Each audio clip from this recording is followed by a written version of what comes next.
Good morning. मैं Ajay Sharma, breathe free educator.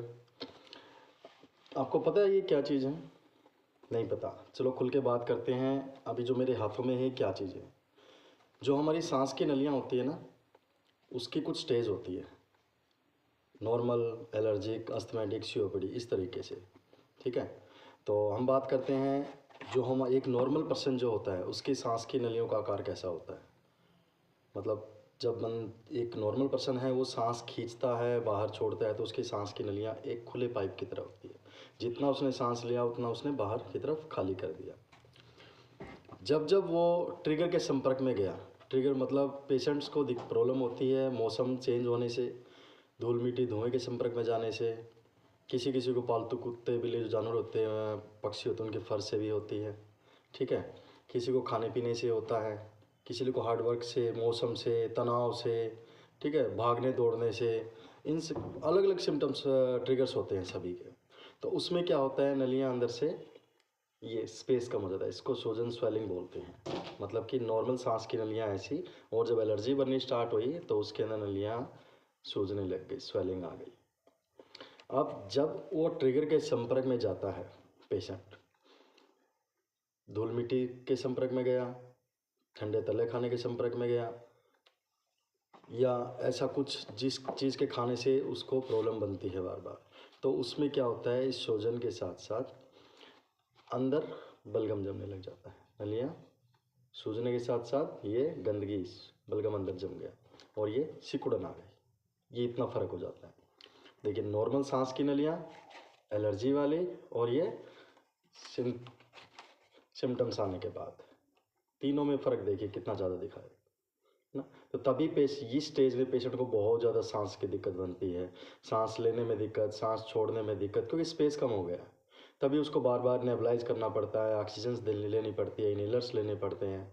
ठीक है, ये बनती क्यों है, ये बात करते हैं कि छोटी एज मान लेते हैं पहले, जो बच्चे हैं 15-16 साल की उम्र के एज के, जो जब वो डॉक्टर्स के पास जाते हैं, अधिकतर पेशेंट्स को डॉक्टर इनहेलर्स लिखते हैं। आज के टाइम पे नेबुलाइज लिख देते हैं, जो कि बिल्कुल सेफ़ है। इनहेलर क्या करते हैं, इस सूजन को धीरे धीरे कम करते हैं। जितनी सूजन कम होती जाएगी, पेशेंट को ये लगता है कि मैं ठीक हो गया, आराम मिल गया है, तो वो क्या करते हैं, वो करते हैं मेडिसिन को कम या बंद, या फिर परहेज बंद कर देते हैं। जिससे क्या होगा, वो बची हुई सूजन वहीं रुक जाती है। जैसे ही वो ट्रिगर के संपर्क में गया, ट्रिगर मतलब ठंडा तला, धूल मिट्टी, मौसम चेंज, खाना पीना, ठीक है, जैसे ही उसके संपर्क में गया उसने सूजन को फिर से बढ़ाना स्टार्ट कर दिया। ये सूजन बढ़ी, वो ट्रिगर के संपर्क में रहा, और आगे जाके नलियाँ फिर से ऐसी हो गई, सूजन बढ़ गई, बलगम आ गया, नलियाँ सिकुड़ने लग गई।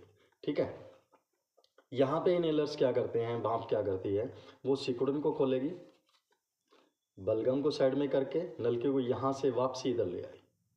अगर वो पेशेंट रेगुलर मेडिसिन डॉक्टर के अकॉर्डिंग, मेडिसिन, इनहेलर, भाप, नेबुलाइज जो भी है, वो अगर उसको रेगुलर कर रहा है, परहेज़ कर रहा है, साथ में हम अगर योगा भी ऐड कर दें, अगर वो चीज़ भी कर रहा है, तो वो क्या करेंगे, धीरे धीरे सूजन को फिर से एक नॉर्मल स्टेज की तरफ लेके आने में हेल्प करती है।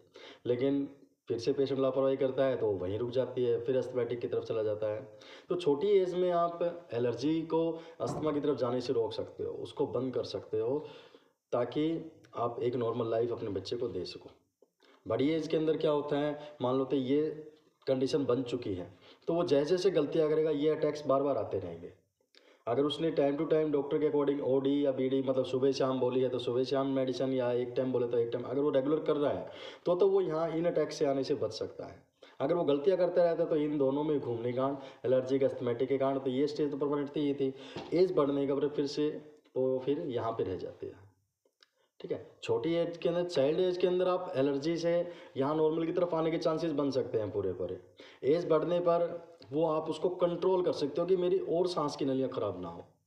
ठीक है, तो आपको स्पेशली ये ध्यान रखना है कि मेरे डॉक्टर्स ने मेडिसिन जो लिखी है वो किस तरह की लिखी है और कितने दिनों के लिए लिखी है। डॉक्टर के पास रिविजिट करना बहुत ज़रूरी है, क्योंकि कुछ मेडिसिन की स्ट्रेंथ जो होती है, मान लेते हैं हम कोई भी मेडिसिन है, इनहेलर मान लेते हैं कि एक फोराकोड 200 है, उस 200 को 100 कब करना है, ठीक है, वो कैसे पता लगेगा। हम तो क्या करते हैं, आराम मिल गया, हमने वो सीधा बंद कर दिया। लेकिन जो डॉक्टर्स क्या करते हैं, आपको बोलते हैं कि आप महीने 2 महीने बाद फिर से विजिट पे आइए। अगर आपने उसको कंटिन्यू किया है, परहेज रखा है, तो क्या होगा, आपकी नलियाँ खुलेंगी, आपकी पावर बढ़ेगी लंग्स की। तो डॉक्टर क्या करते हैं, कुछ टाइम के लिए उसको रेगुलर रख के आपको फिर से बुलाते हैं, और हो सकता है तो उसको 200 को 100 पे, मतलब 200 को 100 पे नीचे की तरफ कर देते हैं, मतलब 50% आपकी मेडिसिन बंद कर देते हैं। ठीक है, लेकिन हम गलतियाँ करते हैं। गलतियाँ करने के कारण डॉक्टर्स को कभी 2 महीने में, कभी 6 महीने में, 1-1 साल का वक्त निकाल देते हैं, और अपने आप उसको कम ज़्यादा करते रहते हैं। डॉक्टर अपने अकॉर्डिंग उसको पॉइंट टू पॉइंट मेडिसिन कम करता है। 200 को 100 पे लेके आ गया, 100 को 50 पे लेके आ गया। दिन में 2 बार अगर दे रहे हैं तो उसको 1 बार कर देंगे, 1 बार दे रहे हैं। अगर और ज़्यादा आराम मिलेगा, बढ़िया तरीके से आपको 2, 4, 6 महीने हो गए, कोई सिम्टम्स नहीं आ रहे हैं, तो हो सकता है कि डॉक्टर ये बोल दे कि आपको दिक्कत आने पे या ज़रूरत पड़ने पर उस मेडिसिन को लेना है। लेकिन वो तभी होता है जब हम डॉक्टर के अकॉर्डिंग चलते हैं, हम योग में करते हैं, मेडिसिन लेते हैं, परहेज करते हैं तब। लेकिन अपने अकॉर्डिंग चलते हैं तो क्या होता है, हम डॉक्टर से ही बदलते रहते हैं। कभी किसी हॉस्पिटल में चले गए, 6 महीने बाद किसी और डॉक्टर के पास चले गए, तो उस तरह हम डॉक्टर्स बदलते रह जाते हैं। और जो बच्चे की एज जो होती है वो धीरे धीरे बढ़ते बढ़ते एक यंग एज पे चला जाता है। यंग एज के बाद आप उसको कंट्रोल कर सकते हो। ठीक है, वो भी उसकी स्टेज के हिसाब से। अगर कम सिम्टम्स है तो हो सकता है उसको रोग ख़त्म किया जाए, लेकिन अगर बढ़ चुकी है तो उसको कंट्रोल कर सकते हैं हम। तो आप, मेरी एक ये सलाह रहेगी कि आप सबसे पहले आपको डॉक्टर के अकॉर्डिंग उसमें चलना है। आपको अपनी तरफ से मेडिसिन कम ज़्यादा बंद नहीं करनी, क्योंकि इनहेलर्स जो है वो सबसे सेफ है।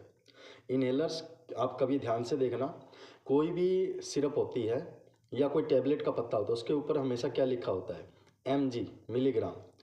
100 mg, 50 mg, 500 mg, 10 mg ऐसे लिखा होता है। mg का मतलब मिलीग्राम होता है।